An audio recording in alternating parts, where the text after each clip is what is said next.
예, 오늘은 121가 말씀을 믿음 신앙 고백서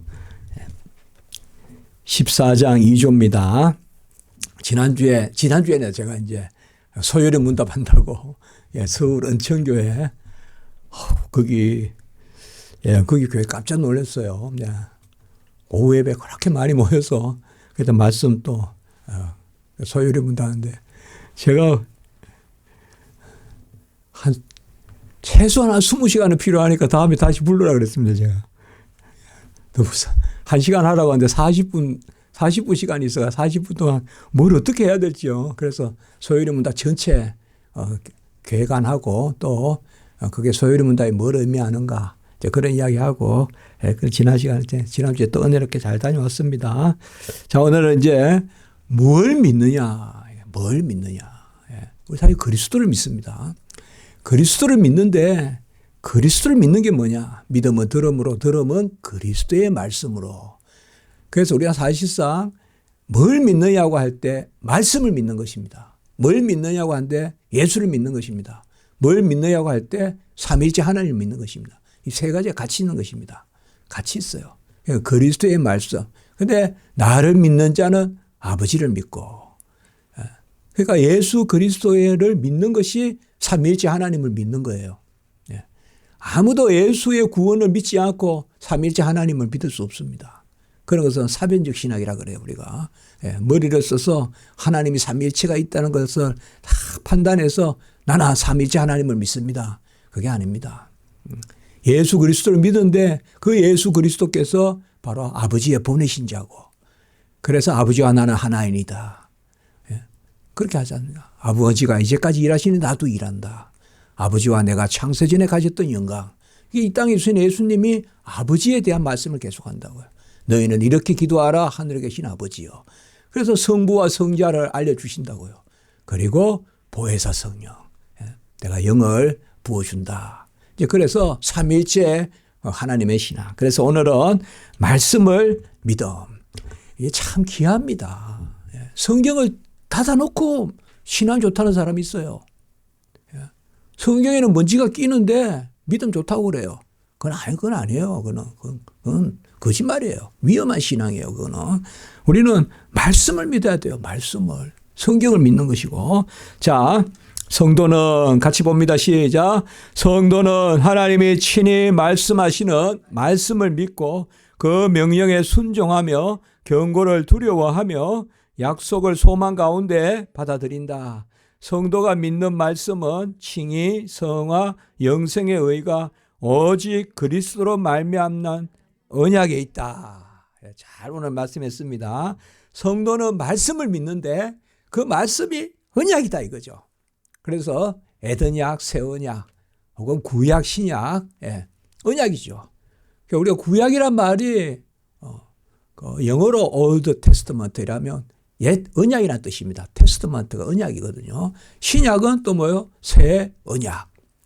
그래서 그래요. 언약이 뭔가 하면 예수님께서 창세전에 작정되셔서 때가 참에 이 땅에 우리와 같이 되셔서 죽기까지 복종하시고 다 이루신 의를 우리 거 삼아 주시는 그 구속의 역사, 그게 언약의 성취고 그게 언약이거든요. 그러니까 하나님이 우리를 구원하시는 질서 이렇게 생각하시면 돼요. 그게 언약이거든요. 그러니까 바로 성도의 믿음은 말씀을 믿는 것이고 그 말씀이 곧 언약이고 언약의 실체가 누구냐. 신구약의 언약의 실체가 바로 예수 그리스도십니다. 그래서 우리가 이런 것들이 다 오늘 연결되어서 그리고 보면 꽤 길게 열거되어 있지만 명령에 순종하고 경고를 두려워하고 약속을 소망 가운데 자, 이런 것이 뭐 불쑥불쑥 이렇게 열거되어 있는 것 같아도 다 성경 구절이 있는 겁니다, 이게. 그러니까 성경 구절이 있는 것을 하나씩 이렇게 매김해 놓은 것입니다. 그런데 밑에 성경 구절을 다 인용을 하지 않았지만 그래서 실제로 우리가 소요리나 대요리나 신앙 고백서나 밑에 보면 성경이 쫙 있죠. 그게 아주 또 중요한 그런 특징이 되지 않겠습니까? 믿음이라는 것은 참 귀한 것입니다. 우리가 크게 믿음, 그 다음에 이성, 이 두 가지를 이야기합니다. 이성. 이성이 하는 것은 철학이고 믿음이 하는 것은 신앙입니다. 신앙. 예. 그래서 믿음이 신앙이라고 하는 것은 바로 우리가 신학이다 이라면 교리다 이라면 믿는 것입니다. 그러니까 우리는 성경에서는 모든 것이 믿음입니다. 우리 편에 하나님이 요구하시는 것은 믿음입니다. 믿음의 눈으로 보고 믿음으로 행하고 믿음으로 예배드리고요. 믿음으로 어렵다함을 받고 모든 것이 믿음입니다. 그래서 하나님이 우리에게 요구하시는 유일한 조건이 믿음입니다. 그래서 예수님이 이 땅에 오셨을 때 믿음만 찾으십니다. 믿음만 칭찬하시고 잘하였도다. 내 믿음이 크다. 또 책망하신 것도 믿음 없음만 책망하셨어요. 다른 거 책망 안 하셨어요. 예.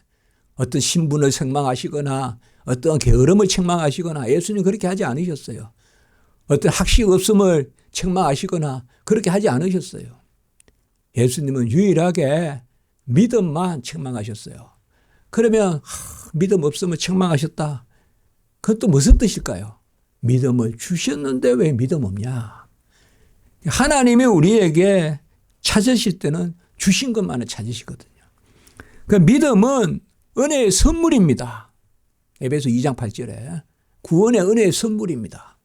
그리고 믿음은 오직 하나님께로 난 자에게만 주어지는 것입니다.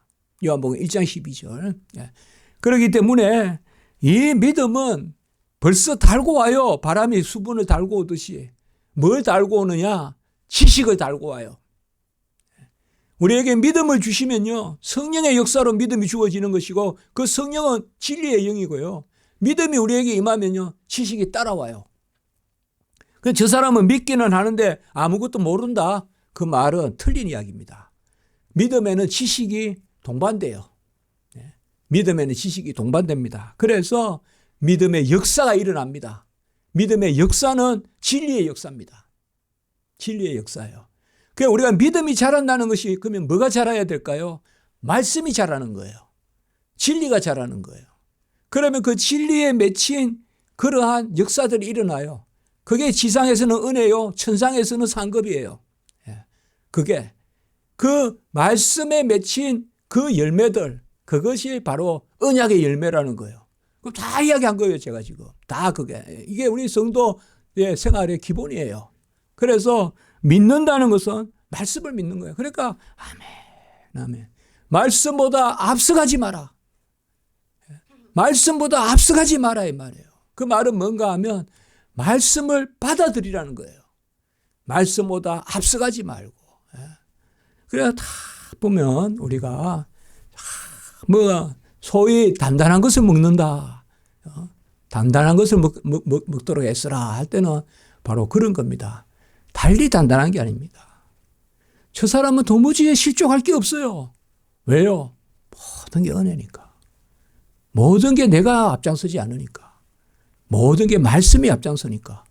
그런 사람들이 반석에 세워진 신앙이에요. 왜 반석 위에 세워진 무너지지 않는데 반석 위에 세워진 집은 뭐예요? 바로 고백 위에 세워진 집, 말씀 위에 세워진 집이죠. 그래서 사실상 또 기독교 강요를 말해 본다면 기독교 강요 상권 2장에 길게 43절 동안 믿음에 대해서 말하는데 거의 한 30절을 지식에 대해서 이야기해요. 말씀에 대해서. 그게 우리의 신앙이에요. 그러니까 뭘 믿느냐 이 말이에요. 말씀을 믿는 거예요. 그러면 내가 믿어서 말씀을 땡기느냐? 아니에요. 말씀이 나에게 믿음을 주세요. 같이 합니다. 살아 역사하는 말씀. 그래서 제일 처음에 보세요. 같이 합니다. 하나님이 친히 말씀하시는 말씀. 그래 꼭 잘 읽어야 돼요. 이런 것을 우리가 알아야 돼요. 이런 게 우리가 신앙이 자라는 거예요. 뭐냐면 말씀을 읽을 때 말씀이 나에게 믿음을 달라고 기도하란 말이에요. 나는 믿음 없으니까 말씀 못 받아들인다. 나는 믿음 있어. 이렇게 아니에요. 절대 아닙니다. 말씀이 나에게 믿음을 더하여 주십니다. 그러면 그 말씀은 뭐예요? 그저 문자의 말씀이 아니라 살아계신 하나님이 말씀하시는 말씀이란 말이에요. 살아계신 하나님. 그래서 말씀이 살아있다. 운동력이 있어 심령 골수를 찔러 쪼개기까지 하고 교훈과 책망과 바르게 함과 의로 교육하기에 유익하니 각 사람을 완전한 자로 세우려 함이라. 그게 말씀이에요. 운동력이 있어. 운동력이 있어. 그러니까 우리가 주일 설교 들을 때도 마찬가지예요. 내가 설교를 듣고 이런 은혜를 누린다. 내가 주인이 되면요. 판판이 실족해요. 판판이 실족합니다. 우리는 뭐 경치를 봐도 어떨 때는 즐거울 때가 있고 어떨 때는 우울할 때도 있고 그럴 수 있지 않습니까? 세상에서 최고 변덕스러운 게 우리 존재입니다. 최고 변덕스러워요. 짐승보다 더 변덕스러워요. 짐승은 뭐 변덕스럽지 않아요. 이게 가장 변덕스러워요. 그러니까 그저 그냥 내 판단에서 좋니 싫냐 그게 아니라 말씀.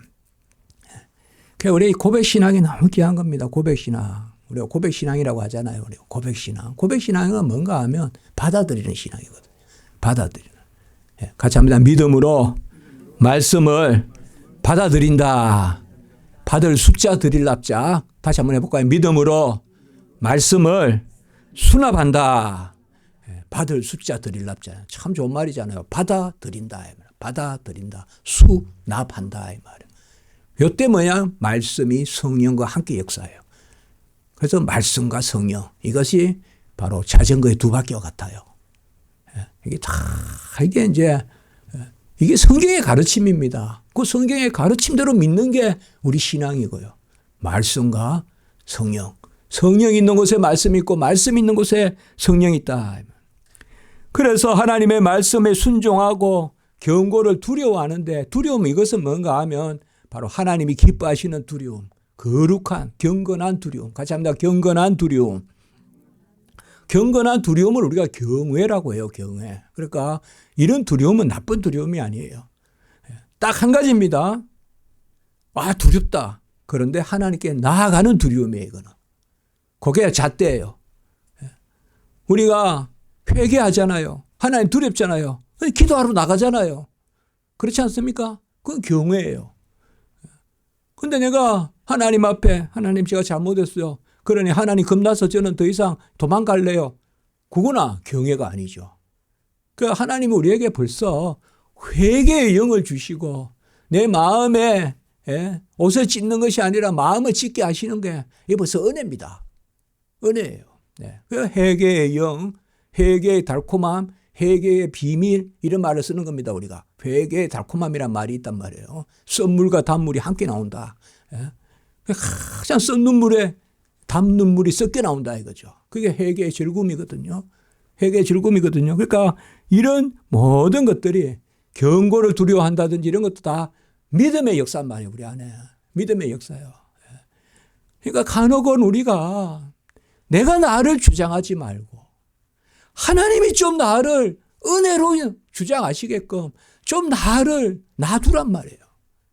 그게 안식이란 말이에요. 그게 주일날 주의 것이라고 맡겨놓는 거란 말이에요. 내가 주인인 삶이 아니라 안식일의 주인은 그리스도시다. 그러는 거예요. 그러니까 우리가 살 때 너무 막 내가 다 주인이 돼가지고 좋아요. 기도하다가 실족한다고 잘못하면 기도하다가 너무 내 주관주의 된단 말이에요. 기도하다가 너무 나만 주어로 삼는단 말이에요. 내가 할 수 있게 내가 할 수 있게 내가 할 수 있게 이렇게 기도한단 말이에요. 그게 아니라 하나님이 하세요. 하나님이 하세요. 나는 그저 그냥 하나님이 하세요. 하나님이 하세요. 그게 중요하거든요. 그게 뭐냐 하면 믿음이에요. 자, 이런 말을 우리가 쓰는 수가 있어요. 한번 해볼까요? 믿음의 수동성. 이때 수동은 나쁜 뜻이 아니에요. 하나님이 앞서가고 말씀이 앞서가고 구름기둥 불기둥이 앞서가고 항상 그 마음으로 살아야 돼요. 우리가. 내가 요새 믿음이 좋아. 이제 뭐든지 할 수 있겠어. 아니요. 내가 요새 믿음이 좋아. 하나님이 하실 거야. 이게 맞는 말이에요. 믿음이 좋다는 것은 하나님께 맡기는 거예요. 그러니까 두렵고 떨림이 있는 거죠. 두렵고 떨림이 있는 거예요. 믿음이 좋을 때 두렵고 떨림이 있단 말이에요. 그래서 하나님이 친히 행하신다. 그게 가장 즐겁지 않을까요? 저는 주로 말씀 준비하고 책 쓰고 이제 오늘 지금 안식년이니까 또 내년 되면 또 이제 그다가 강의 일주일에 한 20시간씩 하고 이제 그게 제 일상입니다. 완전히 다람쥐가 저 같은 다람쥐가 없습니다. 그래도 즐거움이 뭐예요? 하나님이 하신다. 생각합니다. 그래서 그 밑에 로마서 16장 먼저 읽어보겠습니다. 16장 마지막 바로 앞에 부분입니다. 시작. 나의 복음과 예수 그리스도를 전파함은 영생전부터 감추어졌다가 이제는 나타내신 바 되었으며 영원하신 하나님의 명을 따라 선지자들의 글로 말미암아 모든 민족이 믿어 순종하게 하시려고 알게 하신 바 그 신비의 계시를 따라 된 것이니 이 복음으로 너희를 능히 견고하게 하실. 그것도 중간에 끊어졌지만 여기에 뭐가 중요한가 하면 신약 시대 때 구원의 복음의 성취가 이루어졌고 예수 그리스도에 의해서 그게 모든 민족에게 전파된다. 그것을 이야기한 것입니다. 그러니까 이제는 말씀은 매이지 않습니다. 말씀은 갇히지 않습니다. 이게 선교사님들의 기본 모토잖아요. 내 몸은 갇혀도 말씀은 갇히지 않는다. 그게 지금 로마서 16장 이야기예요. 누구에게나 말씀은 열려있다 이 말입니다. 그 다음에 요한일서 5장 10절 시작. 하나님의 아들을 믿는 자는 자기 안에 증거가 있고 하나님을 믿지 아니하는 자는 하나님을 거짓말하는 자로 만드나니 이는 하나님께서 그 아들에 대하여 증언하신 증거를 믿지 아니하였음이라. 자, 여기 증언이란 말이 바로 말씀입니다. 하나님을 믿는 자에게는 말씀의 능력이 나타납니다. 그래서 그것이 증거합니다.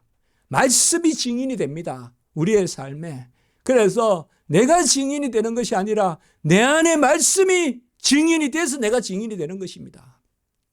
그걸 아셔야 돼요. 그러니까 우리는 뭐예요? 말씀의 용기고 말씀의 컨테이너예요. 말씀을 받아들여서 말씀이 내 안에서 흥학하고 말씀이 자라가고 그래서 열매를 맺고 그런 마음으로 우리가 그러니까 거룩한 수동성 그곳에 열매가 맺습니다. 땅이 자기 주장을 해서 나무가 열매를 맺겠습니까? 땅이 썩어야 열매를 맺죠. 우리도 마찬가지예요.